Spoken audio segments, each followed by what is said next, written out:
हाँ तो नमस्कार प्यारे साथियों, कैसे हैं आप सभी।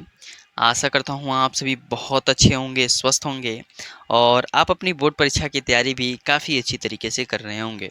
साथियों, आज हम लोग Bihar board class 12th Hindi दिनगत पाठ्यपुस्तक के गदखंड के चैप्टर 4 अर्धनारीश्वर अर्धनारीश्वर जिसके लेखक रामधारी सिंह दिनकर जी हैं, पाठ के सारांश का वर्णन करेंगे। साथियों, जैसा कि आप यह बहुत ही अच्छी तरीके से जानते हैं कि हमने पिछले वीडियो में संपूर्ण क्रांति पाठ के सारांश का वर्णन किया है। साथ ही साथ बातचीत तथा उसने कहा था पाठ का भी हमने सारांश का वीडियो आपके समक्ष अपलोड भी किया है। अगर आपने उन सभी वीडियो को नहीं देखा है तो हमारे इसी वीडियो के डिस्क्रिप्शन में जाकर के आप उन सभी वीडियो को देख सकते हैं। साथियों, जो अर्धनारीश्वर पाठ के लेखक है रामधारी सिंह दिनकर जी, यहाँ से आपकी बोर्ड परीक्षा में काफ़ी अच्छे प्रश्न भी पूछे जाते हैं। ठीक है, अर्धनारीश्वर पाठ आपके लिए भी काफ़ी महत्वपूर्ण है, आपके जीवनचर्या के लिए भी काफ़ी महत्वपूर्ण है और आपकी बोर्ड परीक्षा के लिए तो महत्वपूर्ण है ही। ठीक है, तो बहुत ही आसान तरीके से हम इस चैप्टर में बताएंगे, आप लोग समझने का प्रयास भी कीजिएगा। साथियों, रामधारी सिंह दिनकर का जन्म जो है वह 23 सितंबर 1908 ईस्वी को हुआ था। इनके निधन यानी इनकी मृत्यु की बात की जाए तो 24 अप्रैल 1974 को हुआ था।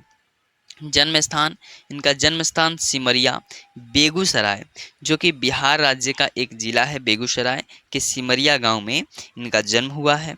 और माता पिता की बात की जाए तो इनके माता जी का नाम मनरूप देवी और पिताजी का क्या नाम है, रवि सिंह नाम है। ठीक है, बोला जाएगा कि रामधारी सिंह दिनकर जी के पिताजी का क्या नाम है, रवि सिंह नाम है। प्रश्न आ चुका है। और रामधारी सिंह दिनकर जी की पत्नी का क्या नाम है, श्यामवती देवी नाम है। साथियों, रामधारी सिंह दिनकर जी हमारे बिहार का एक गौरव हैं। ठीक है, जो कि राष्ट्र कवि के रूप में भी जाने जाते हैं।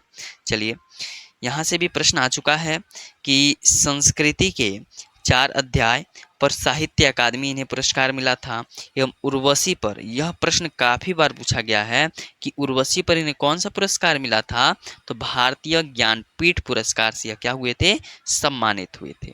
इसको आप अपनी कॉपी में लिख सकते हैं। और यहाँ से आपका प्रारंभ होता है अर्धनारीश्वर पाठ का सारांश।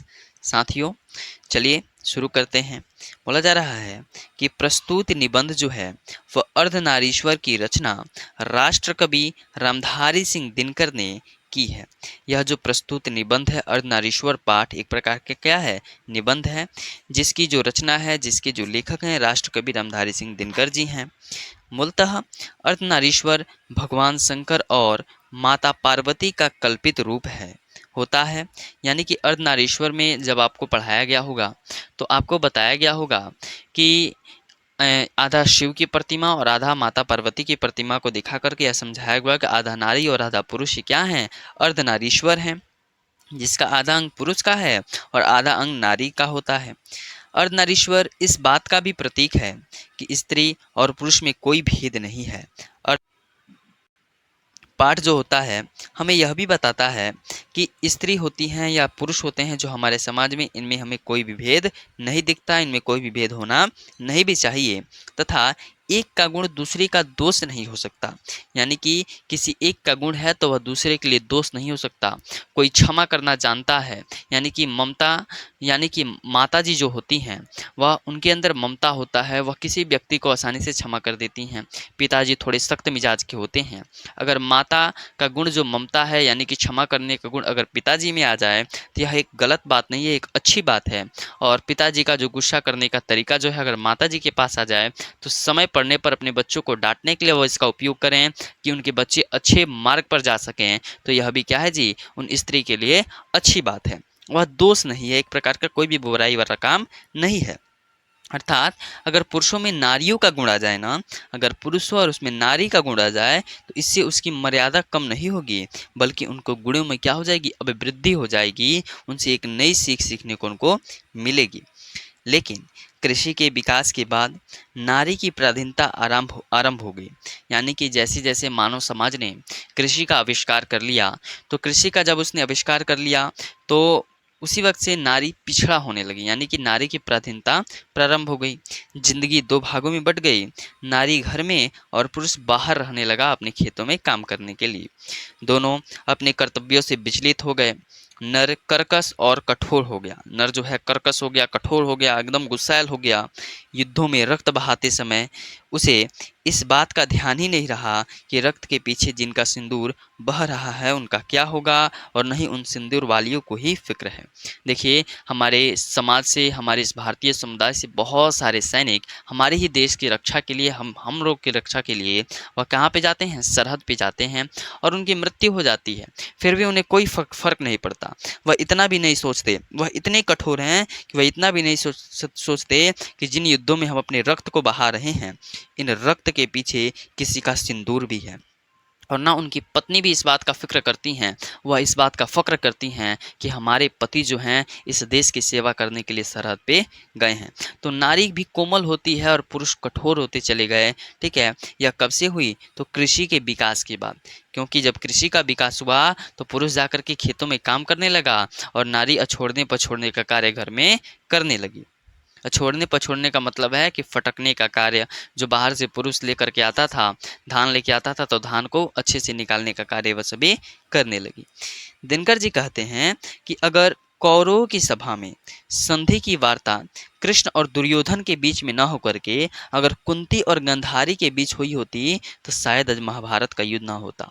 हमारी समाज की जो स्त्रियां हैं इतने कोमल मन की हैं, इतने विशाल हृदय वाली हैं कि अगर संधि की वार्ता महाभारत में कौरवों की सभा में अगर कृष्ण और दुर्योधन के बीच में न होकर के अगर कुंती और गंधारी के बीच में हुआ होता ना, तो आज महाभारत का युद्ध नहीं बचता। वे दोनों क्या कर लेती? सुलह कर लेती। रामधारी सिंह दिनकर ने इस निबंधों में स्त्रियों के सम्मान को बढ़ाने पर बल दिया है। रामधारी सिंह दिनकर जी इस अर्धनारीश्वर निबंध में स्त्रियों के सम्मान को बढ़ाने पर बल दिया, यानी चर्चा की है। उन्होंने गांधी और मार्क्स के विचारों की वकालत की है, जिन्होंने नारी जाति के सम्मान की बात कही है।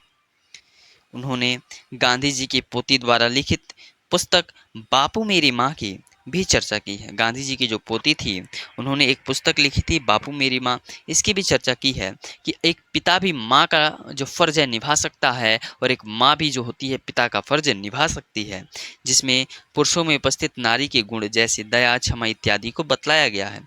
कि महात्मा गांधी जी में भी दया और क्षमा नाम की चीज़ थी जो कि स्त्रियों में हुआ करती है।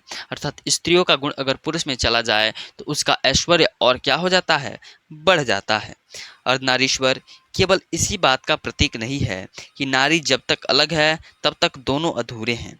ठीक है, जो अर्धनारीश्वर पाठ है इस बात का प्रतीक नहीं है कि नारी जब तक अलग है ना पुरुष से, तो पुरुष और नारी जब तक अलग हैं तो दोनों एक दूसरे के बिना अधूरे नहीं हैं, बल्कि इस बात का भी प्रतीक है कि पुरुष में नारीत्व की ज्योति जगे, कि पुरुष में क्या हो? नारीत्व की भावना हो, क्षमा आए, ममता आए।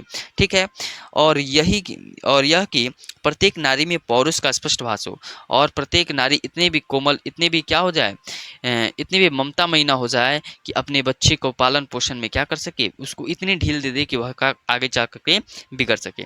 अर्थात एक तरफ से बात की जाए तो रामधारी सिंह दिनकर जी ने इस बात पर विशेष रूप से ध्यान दिया है कि पुरुषों में स्त्रियों का गुण भी आना जरूरी है और स्त्रियों में पुरुषों का गुण भी आना जरूरी है, तभी यह समाज बेहतर रूप से चल सकता है। ठीक है, तो आशा करता हूँ रामधारी सिंह दिनकर के द्वारा रचित अर्धनारीश्वर पाठ आपको काफ़ी पसंद आया होगा। हमने बहुत ही अच्छी तरीके से आपको इस चैप्टर को बता दिया है, इस चैप्टर के जितने भी अर्थ हैं, जिससे आपकी बोर्ड परीक्षा में ना ऑब्जेक्टिव छूटेंगे ना सब्जेक्टिव छूटेंगे, और आपकी बोर्ड परीक्षा में अगर सारांश से प्रश्न आ जाए तो भी आप लोग आसानी से बना लीजिएगा। साथियों, आपके लिए इतना मेहनत से इस वीडियो को तैयार किया गया है, तो आप इस वीडियो को अपने दोस्तों के साथ अवश्य साझा करें। हमारे चैनल पर पहली बार विजिट किए हों तो चैनल को सब्सक्राइब करें, वीडियो को लाइक करें, और किसी भी प्रकार की अगर आपको समस्या हो या कोई और सब्जेक्ट में आपको दिक्कत हो, किसी भी प्रश्न को लेकर भी आपके अंदर एक जिज्ञासा उत्पन्न हो रही हो कि हमें पूछना चाहिए और आपकी बोर्ड परीक्षा के लिए आपके लिए हर एक प्रश्न महत्वपूर्ण है, तो आप हमें कमेंट में बता दीजिएगा। हम अगले वीडियो में उसका उत्तर आपके समक्ष लेकर के आएंगे। चलिए आप अपने कॉपी में नोट कर लीजिएगा। ठीक है, मिलते हैं हम लोग अगले वीडियो में, और अगले वीडियो में हम लोग अगला चैप्टर रोज, जो कि सच्चिदानंद हीरानंद वात्स्यायन अज्ञेय जी के द्वारा रचित है, पाठ के सारांश का वर्णन करेंगे। साथियों, अंत में आपको बता दूं कि अगर आप इस अर्धनारीश्वर पाठ के ऑब्जेक्टिव देखना चाहते हैं, ठीक है, जो कि आपकी परीक्षा के लिए काफ़ी महत्वपूर्ण है, तो इसी वीडियो के डिस्क्रिप्शन में आपको मैं उसका लिंक दे दूंगा, आप उसे अवश्य देख लें। चलिए, बहुत बहुत धन्यवाद, मिलते हैं अगले वीडियो में।